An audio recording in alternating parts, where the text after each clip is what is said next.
Hey yo, what's up na? JTV Motovlogs here.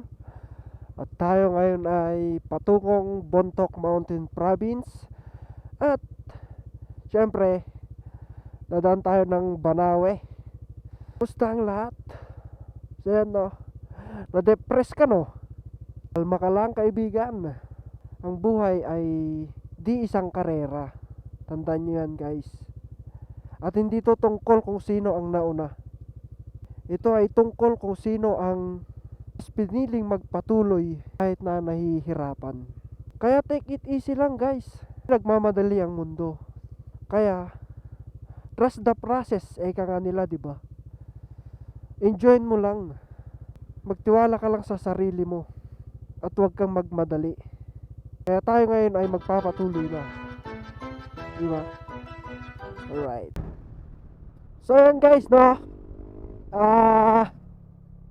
malapit na tayo sa sentro ng Bontoc Mountain Province. Doon na rin tayo kakain ng pang-umagahan dahil di tayo kumain ng pang-umagahan doon sa bahay kaya doon na tayo kakain.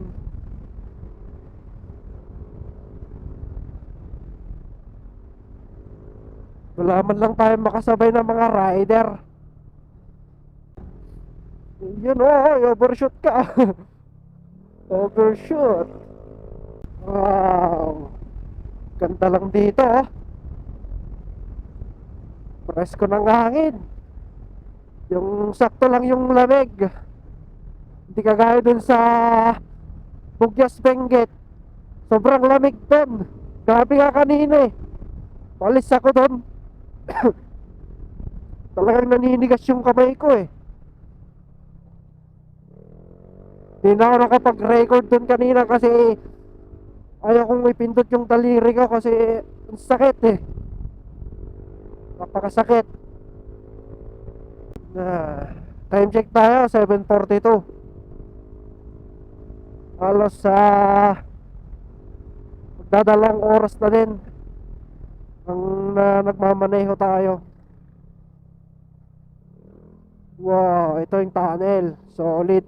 Hindi naman tayo pwedeng makadaan doon pag dito tayo sa right. Yung mga left lang, dito sila pumapasok tunnel.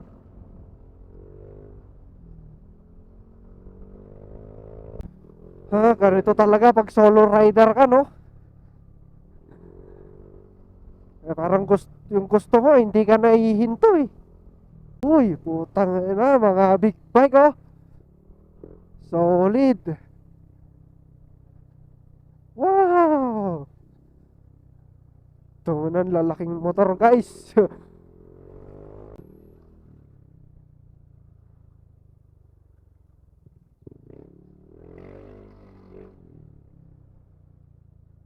Nangyari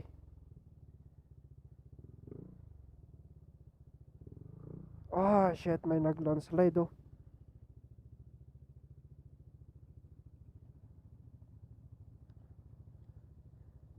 nagsimula dun sa taas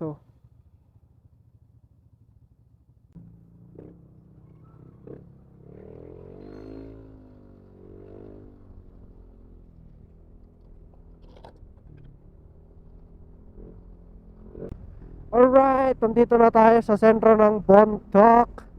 At syempre, dadaanan natin yung pangmalakasang tulay nila dito.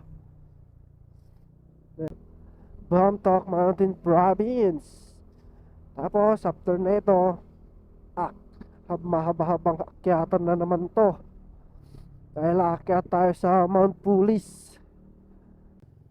Ito na yung pangmalakasan nilang tulay. Naman asa sa'yo sinta, kung ako ba siya mapapansin mo, kung ako ba siya mamahalin mo,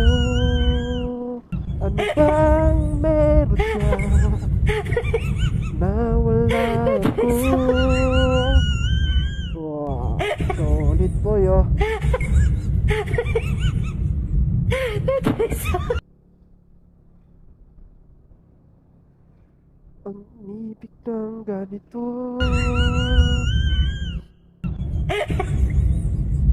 Kung paano lahat. Ako na lang yung kakanta. Baka makapiright pa eh.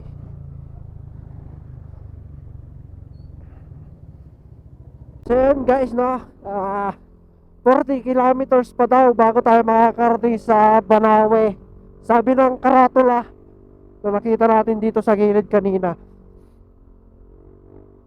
Siyempre dadaan muna tayo sa malamig na lugar dito, pinakamalamig.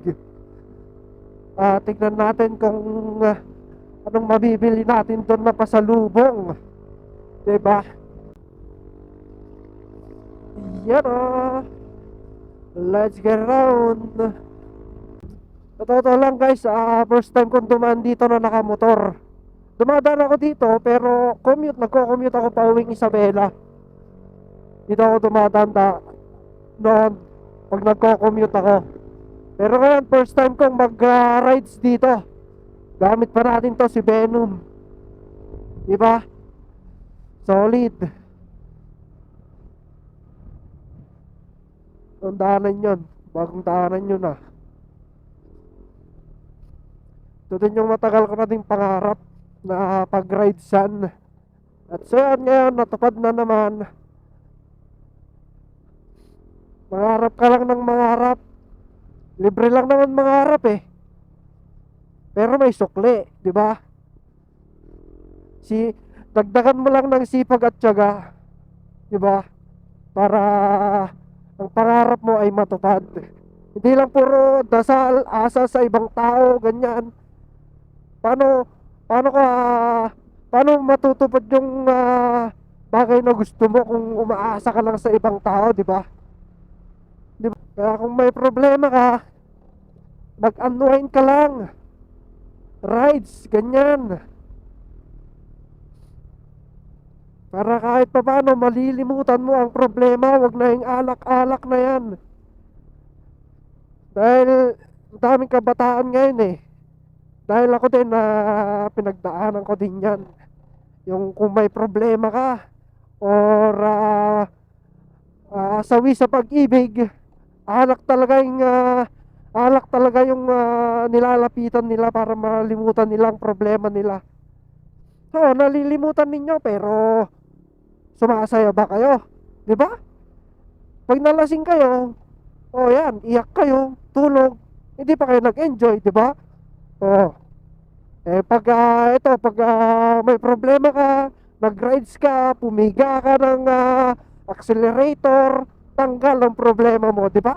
Nag-enjoy ka pa, nakapasyal ka pa sa ibang mga lugar, 'di ba? Ganun lang kasimple ang buhay, 'di ba? Wow, punong-puno ah. Solid ah. Punong-punong sasakyan.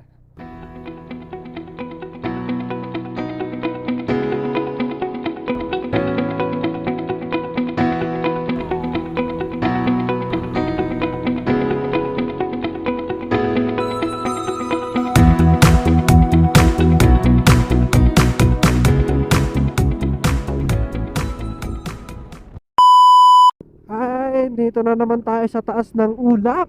Sa Mount Polis na ata to eh. Oo nga. Dito yung pinagbibilhan ng mga pasalubong. Ayun oh.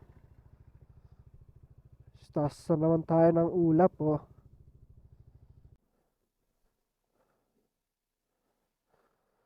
Magkano 1 kilo dito? Yung bago nga.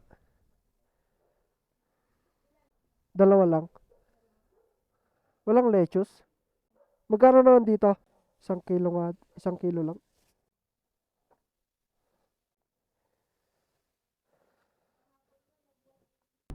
Pababa na tayo sa Banawe. Punta na tayong Banawe. Let's get around. At least ganda na yung kalsada ngayon dito Di kagaya nun nung nagko-commute pa lang ako pa uwi. Naman yan maglalandslide talaga yan. Napakalamig lang. Grabe. Kita nyo pa yung daanan na yan.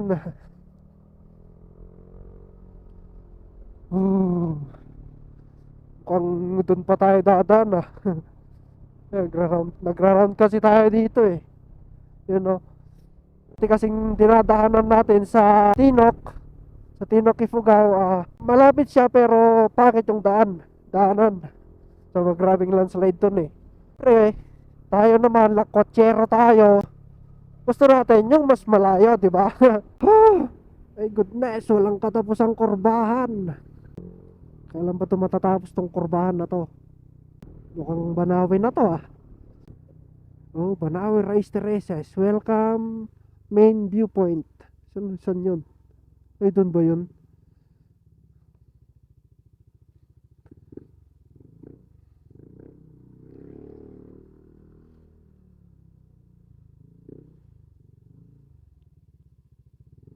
Wow.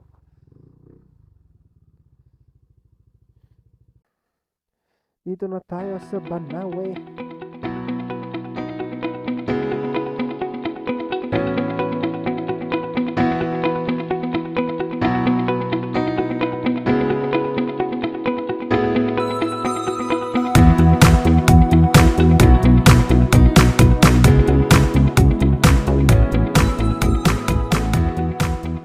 Tara na.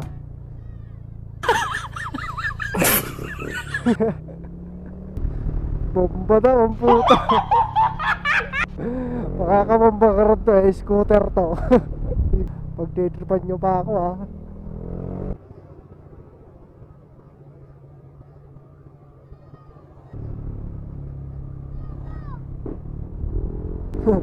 Bomba to.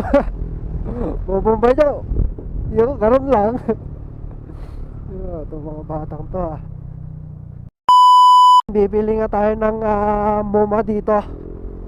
At ipapakita ko sa inyo kung ano ang culture ng mga Ifugao at Igorot. Hindi na to nawala sa isang culture ng mga Igorot eh. Ito, may MoMA ata sila dito eh. Mano ate, manang? 20? Ay, salamat.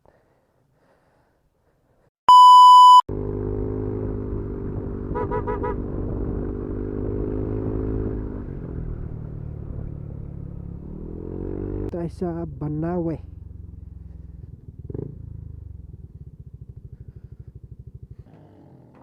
Banawe. Kain muna tayo dito. So ayan guys, nandito na tayo sa Kiangan, Ifugao. Ayan, malapit na tayo sa Nueva Vizcaya, sa Bagabag. Isang oras na lang siguro tayo ay makakarating na sa Nueva Vizcaya. Alright, let's go! Yung magandang kalsada na dito. Maganda ng mag-banking.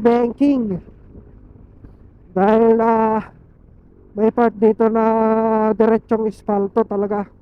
Hindi yung ganito na medyo madulas pa to eh. Kalsada na to.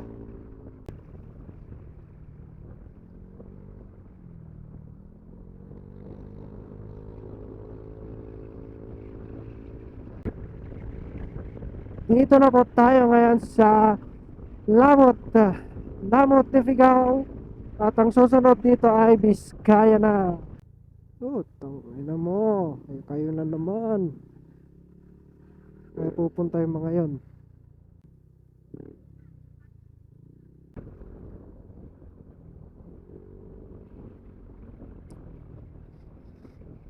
So yan, malapit na tayo sa Jadin,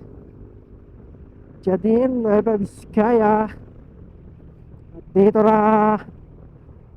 na naman tong mga makikita nating mahabang sasakyan, yung mga to. Yan, Jadin, Nueva Vizcaya na tayo guys. Yan, nakapasok na tayo sa Jadin. Dito na tayo sa sentro ng Jadin. Malapit na tayo sa Cordo.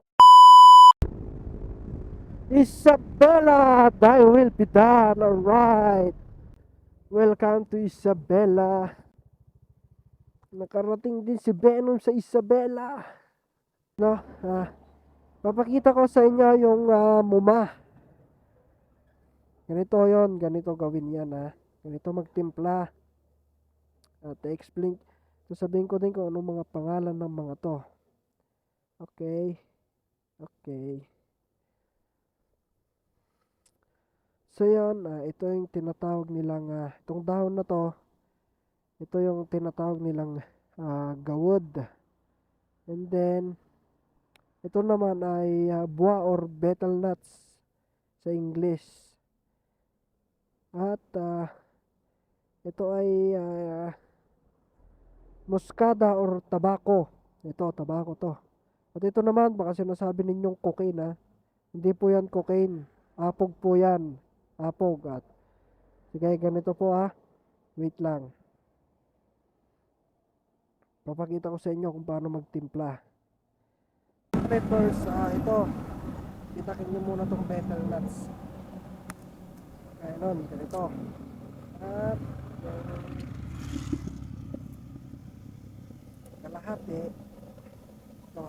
kalahati, hatiin nyo pa.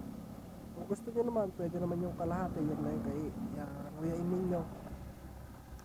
Yan, siyempre binalatan muna natin. At subo natin itong kalahati. Siyempre itong gawad ay lagyan natin ng ito. Itong powder na to, itong apog. Yan. Tapos sandok nyo lang, ganyan Then itong tabako, lagay nyo dito, yan lagay nyo. Tapos bibig ninyo. Siyempre yung betel nuts andito na sa bibig ninyo. Kung gusto nyo din naman ninyo, isabay nyo dito. Pagsabay nyo So ito, nguyain na natin. Papakita ko sa inyo kung ano resulta. Gusto nyo naman dagdagan ng tabako, okay lang. Pero pag hindi kayo sanay, pag nasobrahan nyo itong tabako, mahihilo kayo. Ganit lang. Ngayon nyo. Tapos pag kusang magkakatas yan sa bibig ninyo. So magkakatas, tapos maya magkukulay red na yan. Diba?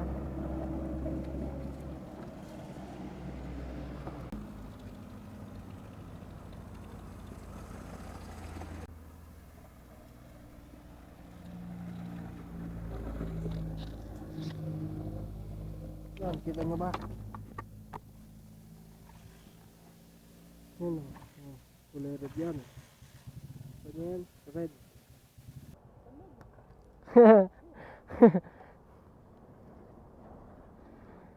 Sir, kang kay sticker, sir.